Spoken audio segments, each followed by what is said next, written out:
सच्चिदानंद भगवान की, सनातन धर्म की, गौ माता की, गंगा माता की, भारत माता की।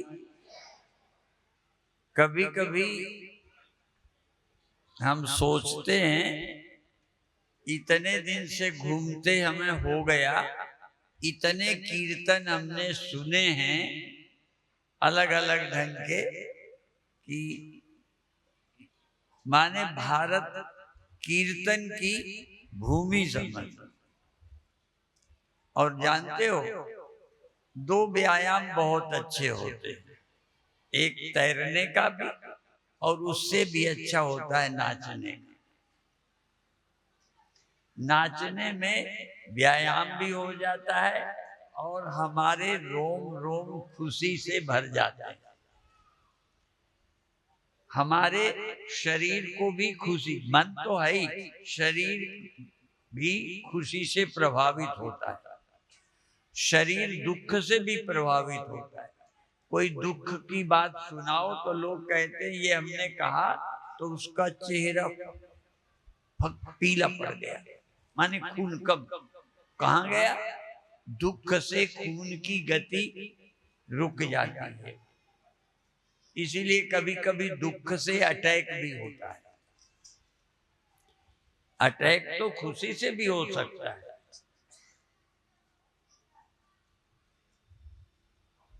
लेकिन एक नाम नहीं लेते, एक माता कीर्तन करते करते शरीर छूट गया। और हरिद्वार में एक माता भागवत सुन रही थी, कोई श्रम नहीं, बैठे बैठे ही कथा में ही शरीर छूट गया। कई लोग चाहते हैं कि हमारा शरीर जब छूटे तो भगवान हो, कथा हो रही हो, हैं, सांवरा निकट हो और गंगा का तट हो, बंसी का बट हो, जब प्राण तन से निकले। प्राण जब निकलना तो है, आपके तो नहीं निकलेंगे, प्राण तो सबके निकलेंगे, पर कैसे निकले, बस इतनी के।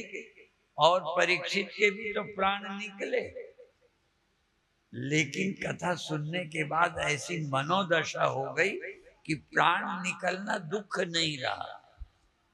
और तो छोड़ो, हमारे यहाँ जटायु सीता जी की रक्षा के लिए रावण से लड़ गए। रावण ने तलवार से उसे घायल कर दिया। भगवान राम जब गए सीता को ढूंढने तो जटायु मिला, तो उन्होंने गोद में उठाया। उन्होंने कहा मैं तेरे को ठीक कर दूं, प्राण तेरे। उनका नहीं, इतना भाग्य कि आपकी गोद में मेरा शरीर छूटे, इससे ऊंचा क्या हो सकता है। अभिप्रायवान देखो, शरीर छोड़ना वहां नहीं रोक रहे, जटायु मांग भी नहीं रहा कि मेरा शरीर न छूटे। तो सारे ज्ञान का, भक्ति का सार है कि शरीर तो छूटेगा, पर कैसे छूटे, क्या करें तब छूटे। ठीक है, इसलिए बिना भय डर के, अभी बाद में भी होगा कहते, मुझे तो बीच में गैप दे दिया है, अभी तुम्हारा नाच होगा, ठीक है ना।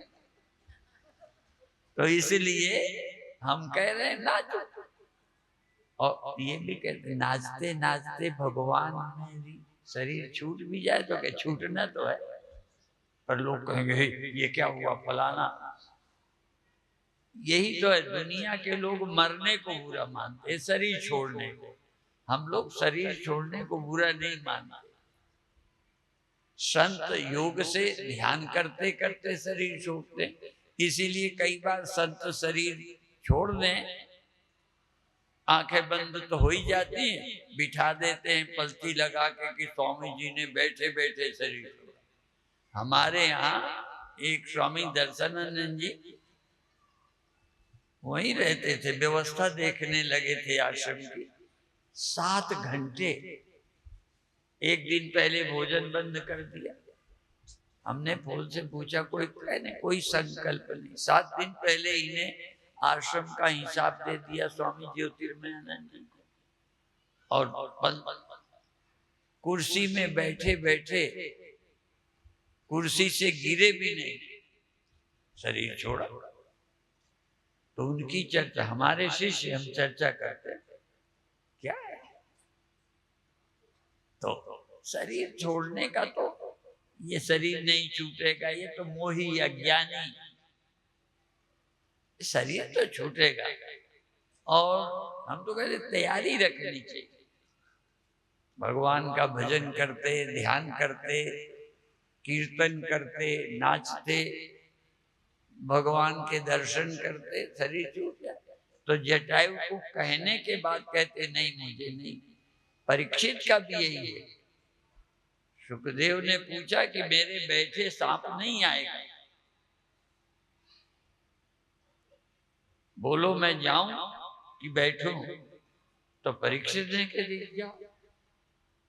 माने नहीं कि बैठे रहो शरीर, माने एक बात तो पक्की कर लो कथा के द्वारा कि शरीर। और तुमको एक और बता, कोई अपराध में अपराध फांसी हो किसी और देश के लिए हो तो वो भी अच्छी। हमारा मतलब हम गलत काम करते न मरे, अच्छे काम करते मरे, शरीर छोड़े। और हमने ये भी सुना है कि ये प्रार्थना करो कि हमारा मोह ममता चली जाए, जिसका जब समय है शरीर छोड़े। पहले अभी अभी एक माताएं उनके नहीं रहे तो दुखी थी, रो भी दिया। रो दिया भी, ये कोई अपराध नहीं है, रो दिया पर रोना भी हमारी प्रेम की निशानी है। रो दिया ठीक है, पर रोते ही क्यों रहे, रोना आ जाता। हमारे गुरुदेव का शरीर छूटा, शरीर को 3 दिन रखा गया क्योंकि देश भर के भक्त हैं, सब दर्शन कर लेंगे, रखा रहा। हम भी गए, हम नहीं रोए। तीसरे दिन शरीर को कंधे में लेके पूरे कामतगिरी की परिक्रमा की, नहीं रोए। पर जब गुरु पूजा का दिन आया तब आंसू आए। ये लगा कि हम आज पूजा किया करते थे। अभिप्राय ये है कि रोना भी हो जाए कोई बात नहीं, तुरंत क्या, एकदम क्यों घबराना। थोड़ा कोई दुख हो, आघात हो, तब भी जैसे कुछ हुआ ही नहीं। ऐसे बाद में सोचो अच्छा हुआ बुरा हुआ, देश के लिए जरूरी थी। हमारा कोई रिश्ता ना हो पर जो देश का काम करता है ना रहे तो बुरा लगेगा, क्योंकि देश के काम रुकते हैं। ठीक है, तो जीते जी बहुत ख्याल रखो, कोशिश करो परिवार के छोटे हो बड़े हो बूढ़े हो तुम दुखी ना करो। जीवन में जैसे हम अभी जैसे शादी बढ़िया हुई, किनकी हुई?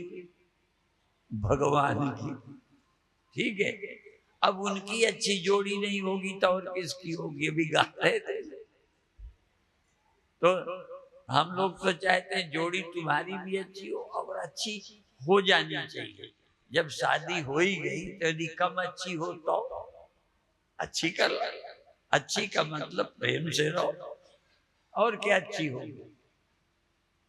ठीक है, अब कल जब सुदामा आएंगे तो देखेंगे भिखारी सा पंडित उसके पैर धोएंगे, ये करेंगे। अब रुक्मिणी का भी विवाह हुआ, वो देखेगी कि ये क्या है जिनसे मैंने विवाह किया, ये तो ये से।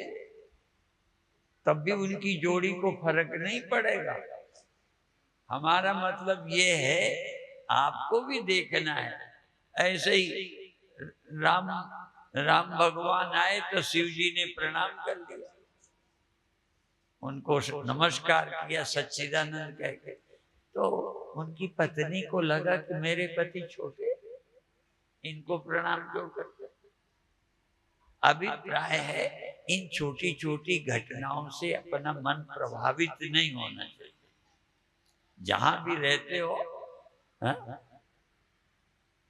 ऐसे कई बार हमारे शिष्य 100 भक्त बैठे हो उनके, तो उन्हें लगता है कि नीचे बैठे हुए तो मेरे चेलों को क्या लगे। माने गुरु को चेलों का ख्याल रखना पड़ता है, इन्हें बुरा न लगे। हम इन बातों में फंसे ही क्यों। सबकी मर्यादा है। जब ऋषि मुनि आते थे तो राम भगवान गिर कर आवत देख मुनि कुल वृंदा कीन दंडवत रघुकुल चंदा।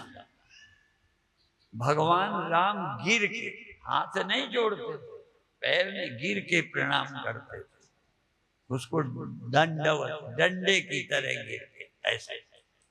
तो उनको शर्म नहीं लगती थी, भगवान थे, आम साधु को प्रणाम कर रहे हैं। तो अभिप्राय है कि हमारी अपनी अपनी सोचने के तरीके हैं। इन बातों से हमारा प्रेम घटना नहीं चाहिए परिवार के प्रति, गुरु के प्रति। नहीं तो कई बार गुरु को भी सोचना पड़ेगा। अभी आज कार्यक्रम हुआ तो कुछ तो सरोपा भेंट करना था, तो मैं खड़ा हुआ, तो मेरे साथ आप मत खड़े हो, आप तो खड़े हो। तो अरे भाई, आए हैं हम, सरोपा भेंट कर रहे हैं, यदि खड़े होकर करेंगे तो क्या अच्छी बात है, सच्ची बात है। एक बहुत विद्वान पंडित वाजपेयी थे, वो भागवत की कथा करते थे। अब मेरी उसमें कार्यक्रम हुआ तो तब 2-2 बार कथा करनी पड़ती है। अब तो शार्ट में कर लेते, नहीं सुबह शाम 2 बार करते थे, तब 7 दिन में पूरी होती थी। तो उन्होंने कथा की, तो उन्होंने 250 रुपया उस पंडित के लिए, मेरे अध्यक्षता में कार्यक्रम था, तो मैंने समिति वालों को कहा, ठीक है, समिति वालों को कहा कि तुम 2 घंटा दोपहर और दोपहर के बाद 2 घंटा गाली दो, कुछ बोलो, 2 घंटे लगातार बोलो, मैं तुमको 500 दूंगा। बड़ी मेहनत होती है कथा में। और कई से तो मैंने सुना 1 घंटा अच्छा प्रवचन करे लगातार तो 1 बच्चे पैदा करने जितनी ताकत कम हो जाती। हाँ, कथा में बड़ी मेहनत पड़ती है, पर क्योंकि भगवान की कथा है तो आनंद रहता है। ऐसे ही माताओं को भी बाद में खिलाया पिलाया जाता है, शक्ति तो घटती है पर माताओं को भी खुशी होती है। माताओं से ज्यादा हमने गायों को देखा, कितनी तकलीफ से बच्चा पैदा होता है, पर पैदा होते ही देखो उनको किसने सिखाया, वो बच्चे को चाटने लगती है, प्यार करती है, और बच्चे के पास दूसरा जाए तो लड़ने लगती है। इतना कष्ट देके बच्चा पैदा हुआ, पर गायों को भी खुशी होती। माने प्रकृति ने हमें ऐसा बनाया है कि कई चीजें अच्छी हैं। ऐसे ही मरना भी, शरीर छोड़ना भी, जा मरने से जग डरे मेरे मन आनंद, मर करके भी पाइए पूर्ण परमा। एक संत से हमने सुना कि जियो आनंद में और जाओ परमानंद में। ओम शांति शांति।